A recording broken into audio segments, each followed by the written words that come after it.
In the Northwoods of Wisconsin, there was a folk art park that was almost lost. Let's learn about this impressive park and the man behind it. In Phillips, Wisconsin, there is a county park unlike any other. The site features larger-than-life concrete sculptures created by a man named Fred Smith. A self-taught artist and musician, Fred drew his inspiration from many sources. His work depicted people, animals, and events. He was also inspired by local, regional, and national history. When asked why he did what he did, he responded, "Nobody knows what caused me to do it, not even me. This work just came to me naturally. I started one day in 1948 and had been doing a few every year since. If you'd told me when I was a boy that I'd grow up to be a sculptor, I'd have called you crazy." Fred Smith had no formal schooling and was illiterate. In later life, Smith was asked if he had been hindered by his inability to read or write. He replied, "Hell no. I can do things other people can't do." You can see he wasn't lying. We got more information when we spoke with Ann, who runs the concrete park. My name is Ann Grisnowitz, and I'm the operations manager at the Wisconsin Concrete Park. Fred Smith was a lumberjack by trade, and then after he retired, he was a self-taught artist that created over 237 concrete statues and sculptures in a 15-year period. He was born in 1886 in Ogama, Wisconsin. He was a very hard worker. He grew up on a farm, so from a very young age he was out in the fields helping his dad, and then when he was 12 years old he went out to the logging camps and worked as a lumberjack. But then he also grew Christmas trees, raised ginseng, farmed, and then after he retired he was an artist. He was willing to do anything that he could to make a little bit of money to support his family. He always said he never had any debt, was very talkative and a storyteller, and he was a little bit of an eccentric artist and musician. Was Fred married? Yes. His wife, Alta, I believe she was from Iowa, and then they had 5 children together. They lived at this property in Phillips. Fred Smith moved up here when he was 17. He homesteaded 120 acres. And then their house is still standing today. It's the historic Fred Smith house that is now a gallery and gift shop. I don't think that, his wife was overly excited about him spending so much time making the statues and, doing what he did. And I did hear stories from his great niece, her dad was Fred's nephew, and he was over here all the time helping him. And her mom was not thrilled about that because they had a farm and there was work to be done over there. But, her dad, the nephew, he was always over here helping Fred, and then they would come to the bar and, be spending a lot of time here. I think that he was very kind of obsessed with what he did, and it consumed him, throughout that period. His neighbors, I don't think were overly fond of the park. They kind of thought it was an eyesore. They thought he was wasting his time. Nobody was really that excited about it. For sure not as excited as he was about it. He always wanted his pieces to stay together as a collection for all to enjoy. He did have many offers of people that wanted to buy his pieces, but he said no. So people would travel from all over to come and see the park, and they thought it was pretty cool for the most part. Kind of what people think today when they see it. They think, oh, this is really weird. We need to check it out and see what this is all about. And so overall, I think people would drive and come and see it. And Fred loved when he had visitors. He named it the Wisconsin Concrete Park, and he would just welcome people. He would always say, free parking, free admission, but donations are always appreciated. And he did have a little bit of recognition from the Chicago Tribune wrote an article about him, and, local newspapers and stuff. So he really enjoyed that. Fred Smith was also known for his bar. Fred named the bar the Rock Garden Tavern. Smith recalled, "I just had Rhinelander beer. Only one beer. I bought a truckload of beer every time we went over to Rhinelander. 200 cases every time." Today you can sample a crisp lager named for Fred Smith that will transport you to the world he created in the Northwoods. Proceeds from the sale of the beer support the preservation and study of Fred's work and legacy. He loved having people come to the bar. He would tell stories, he would play music. He was a musician. He played the fiddle and the mandolin. He would put bells on his knees, and he liked to play kind of folksy type of music, and might not have been everybody's cup of tea, but he really enjoyed it. He liked to play for people that would come to the bar, and whether they wanted it or not, I guess. The only known recordings of Fred can be found on the park's website. In addition to playing in the bar, he would also perform in his barn. His performances were exuberant. There was dancing, singing, playing, and occasionally jumping from table to table. The wild dances that took place in the barn were legendary. Smith recalled, "We used to have 2 taps in the moonshine days. 1 tap downstairs in the barn and the moonshine upstairs. They would go upstairs to get the moonshine and then roll down the stairs. Oh, Jesus Christ. They would drink big schooners of beer. We just all had a good time. I've been having a good time all my life." In 1936, with the help of the Rossi brothers, they built the tavern, and that was his first experience working with concrete decorative blocks. But then when he retired from being a lumberjack in 1948 is when he first started making his concrete sculptures. The first one was the barbecue grill, and that was to commemorate the 1948 World Series. And then he started making the 2-dimensional bas-relief plaques, and then moved into the 3-dimensional figures and animals. This is the barbecue grill. This was the first piece that Fred created to commemorate the 1948 World Series between the Boston Braves and the Cleveland Indians. Fred had great respect for the Native American community, so he kind of created several pieces to honor Native Americans, which was not very typical at the time. I think he took inspiration from just nature and people he saw around the community, but also he would look in magazines, newspapers. He created such a wide variety of local people, figures of national importance, animals, scenery. There was no limit. What's your favorite piece? I like the Budweiser tableau, so that was his last piece. I would say that was his most ambitious piece. It took him 6 months to complete it.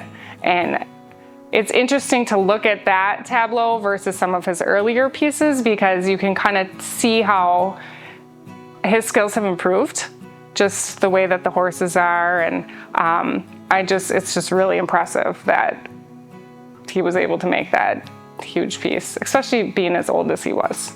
This is the Budweiser Clydesdale tableau, we call it. And this was his last piece that he made. It took him 6 months to create. So it has 2 ponies, and then there's 8 horses. There used to be 2 men that were on the wagon as well, but now we just have a dog driving the team. A lot of people really like the muskie. It's a huge fish that, they were in the bar telling tall tales, and everyone was talking about the fish that they catch, and Fred said that he had caught a muskie so big that he needed a team of horses to pull it out of the water. So then he made that piece. So there's a huge muskie, and then there's 2 horses that are pulling it out. So everybody really likes that one. It's a kind of an eye catcher. And then we have a really large Paul Bunyan statue that somebody, again in the tavern, bet Fred that he could not build Paul Bunyan standing on a marble. And so he proceeded to do just that. It's pretty neat. It's pretty tall, and it's really eye-catching because it's, right when you drive in, it's this huge, tall Paul Bunyan that kind of looks like Teddy Roosevelt a little bit too. But I really like those 2 pieces too. This piece is the recreation of Ben-Hur.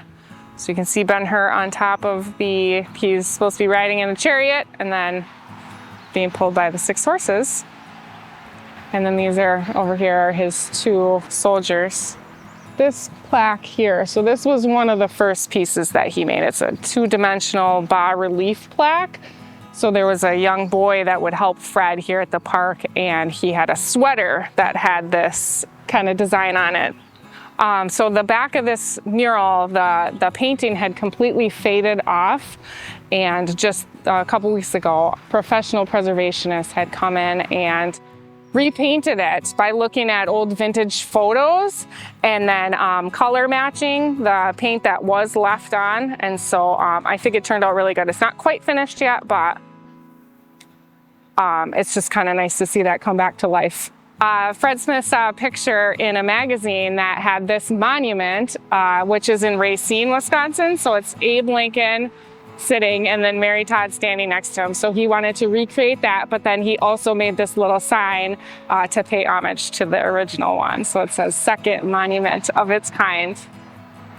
And then the difference between the men and his women statues are the women have skirts on and the men have pants. So that's how you can tell which is which. And to us, I think their faces, you know, just your regular person, the faces kind of look alike, but to Fred, they didn't. He specifically had somebody in mind when he created them. And then I like this one. This was one of his other ones too. So this was another one of his first pieces. This was a two-dimensional bas-relief plaque. This was just the scene of deer and fawn. And then on the back was a painting that faded, and then we're working on, you know, looking at vintage photos and repainting that as well. These pieces over here, this area is kind of like the local people that he tried to recreate. So this is Mabel the milker, and she's working hard, milking her cow by hand. Mabel Milker looks tired, doesn't she? She's probably a mom. So last winter, this dog's head fell off. It was in 23, so winter of 2023. I came to work and I was walking around and I see the head, like this is my first casualty. I see this head laying here and I was like, oh no. And I went to like move it into the garage so that when our professionals came, they could reattach it or whatever. It was like from here. So heavy, so heavy. I was shocked at how heavy it was. I mean, like I could move it, but I was worried I was gonna drop it and then cause further damage. But shocking. And then I'm thinking about Fred, you know, he's like 60, 70 years old, and this is little. So what he would basically do is build half of it laying down, and then he would get help to raise it up, and then he would finish the rest. Because there's like the frame, right? But like for the animals, a lot of times he used a skull for the head, the animal's skull, and then would cover it. The materials he used was wood, cement, wire, and then he decorated his pieces with glass and beer bottle caps and just a variety of other found objects. He just, you know, used a lot of glass from the bar, and then people would give him things or he would find it, and just whatever objects he could find that he felt would embellish the statues he used. I just like it, and I could get it for nothing. I liked it together, otherwise your work is too dead. The mirror shines. You find things and you find a use for them. Don't cost a cent. People ask me if I need things from all over the country. Everyone likes me. I put in so many hours, daylight to dark. I figured I didn't have much time to do all that work. You gotta get the work done. So the Kohler Foundation purchased the property from Fred's family, and then shortly after the Kohler Foundation purchased the property, a really bad storm came through. It was called a downburst in 1977, and took down basically all of the trees in the park and a large majority of the statues. And so they had to bring in some professional preservationists to come in, repair everything, put everything back together. They did move some pieces that were over on the tavern property because that was privately owned. And then once all the repairs took place and the park was back in good order, then they gifted the park to Price County, who still owns the park today. The frame goes like all through. And then when that storm happened, it was actually kind of a blessing in disguise, because when the statues, were broken apart, the preservationists were able to see that like the wood was rotting and there was, parts that were deteriorating and stuff. So they were able to go in at that time and reinforce with rebar and, just put stuff that's going to be sustainable a lot longer than wood. Yeah. So I feel like if that storm hadn't happened, More of them might have. they wouldn't, yeah. That's where the magic happens. So all of these buckets have glass that has fallen off over the years. So if glass falls off on the ground, then it is labeled and then put in the buckets. So all the statues have their own numbers. And then we have the numbered buckets, which we slowly work on reattaching. You have to clean off each piece. And then we have a clear adhesive called Lexol that you put on the back of the glass. And then you try to find the spot that it was. Fred did a lot of similar color schemes and, types of glass. So a lot of times it's like putting a puzzle together. You can kind of look and be like, oh, I think it might have gone right here. And then, so then you put it on and then cover it with a piece of painter's tape for a couple days to kind of let it cure, and that's how it works. So this is Mr. Everson, Hans Everson, which was a local gentleman from town, riding on his kerosene wagon. So this actually was a wagon that was used to haul kerosene to neighboring towns. And Fred Smith wanted this wagon for the park, but it was being used. And so they would always tell him, Fred, you can't have it, we're using it. But then, finally after waiting and waiting, he was able to get it, and he was very excited to incorporate it into the park. He liked to kind of depict the more old-fashioned way of doing things. He wasn't thrilled that, machinery and stuff was taking over. And so a lot of his pieces, like milking by hand and using a plow and that kind of thing, he just kind of liked to commemorate that, the older way of doing things. And evidently that crown on top was like from a gas station or something. I don't know, people talk about that a lot. 11 deer kind of guarding the property. This is the double wedding over here, which I think is kind of a funny piece. Not really a whole lot to say about it, but I think it's cute. So double wedding, and they're drinking their shorties.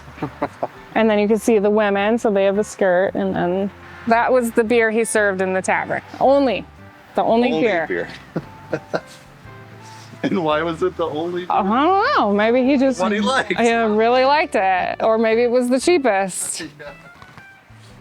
This was an angel. He didn't have a specific religion, but I think he was like a spiritual man, and I think this is supposed to be the tree of life. This is called the bandstand, kind of to remember, I guess, like barn dances kind of thing. So he has these people raised up, and then these are supposed to be like nativity plaques that he painted around. Oh, and then I had talked about the Native American, honoring the Native American. This is kind of a fairly significant one. We call it the Indian with red feathers, this one. Hopefully he'll get repainted this year too. That's a tall Indian tool representing a treaty that was later broken. He made the Native American so much taller than the woman. And then this is Sacagawea. And he kind of built her with her hands up to the heaven. I think he kind of wanted her to kind of resemble like a heavenly angelic body. He says, I got this Indian woman in the park, Sacagawea. She'd been on the Mississippi River. She'd been in there 3 years with Lewis and Clark. Then she took him up and went to the Rocky Mountains. She was with Lewis and Clark all winter long. The woman didn't need no compass. She was the one that opened up the whole country. That's why I got so many Indians here. I like Indians because they're damn smart people. So this one is called, this is Sun Yat Sen, and Fred said, this was his words, that would be Sun Yat Sen, a China woman. He thought it was a woman because he saw the dress, but it was actually a statesman. He says, I don't know what she done. I just found her in a magazine. I built that one lying down, not a truck to raise it up. I let her sit there. That's a good place for her. So this bas-relief plaque is to resemble the lady that's on top of the Capitol Dome. So it says Statue Freedom of Capitol Dome. That's how he wrote it. And then this one is the Iwo Jima plaque that he made, which I think is pretty cool. So this plaque is called Marines Raise Old Glory, Iwo Jima. So this is kind of a cool mileage marker that Fred had out on the highway for people driving up north. It has the distance of everywhere from Phillips. And then this piece is the bear family. So this is Mama Bear with her 2 cubs, and then they have encountered a skunk. So you have to decide, I guess, what's gonna happen. I like the skunk tail. So last summer we had this plaque installed. This was donated by a family from Sheboygan. And so it just kind of gives a basic history about Fred Smith, the history of the park, which I think is really important for when visitors come, then they have something that they can read and kind of get a background. He had a stroke in 1964, and so that kind of prevented him from making more art, even though he really wanted to. He talked about it for his remaining years. He always talked about his next statue that he was going to make and next art pieces, but unfortunately he wasn't able to. He had to move to a nursing home shortly after the stroke, and then he lived there until he passed in 1976. Kohler has been very important to making sure that the park stays, kind of how Fred intended it to be. They have financially supported the park for many years. We're very grateful for Kohler's influence and for their support, because honestly, the park would not be here today if it wasn't for them. The Friends of Fred Smith is a nonprofit organization that was formed in 1995. They were formed to support Price County in statue preservation, promotions of the park, putting on events and workshops, and they employ me as well to take care of the daily operations of the park. Between the work of Price County, they do a great job of keeping up the grounds. The forestry department maintains the trees, and then the historic house as well. And then the Friends of Fred Smith, our mission is just to continue with park improvements. And so we've increased our signage just to kind of give visitors a general history of the park and kind of let them know where things are and that kind of thing. And then we do have volunteers that come actually every Wednesday when the weather's nice, and we do just general landscaping, statue preservation, gardening, just, anything that we can do to kind of improve the park in a variety of ways. Some of the more recent improvements include upgraded restrooms and well-maintained nature trails. The concrete park has plenty of opportunities for great photos. One of our favorite pieces is the wind vane with owls. Another bird-related piece would be perfect for Woody Woodpecker. Fred Smith's imagination and his inspirations are definitely unique. Right here in town, there was a woman sitting right on 6 horses going lickety-split. Them ideas is hard to explain, Might be something you see or like or hear from somebody else. Could be anything. It's gotta be in you to do it. Maybe you have it in you to create something big. Be sure to check out this inspiring destination.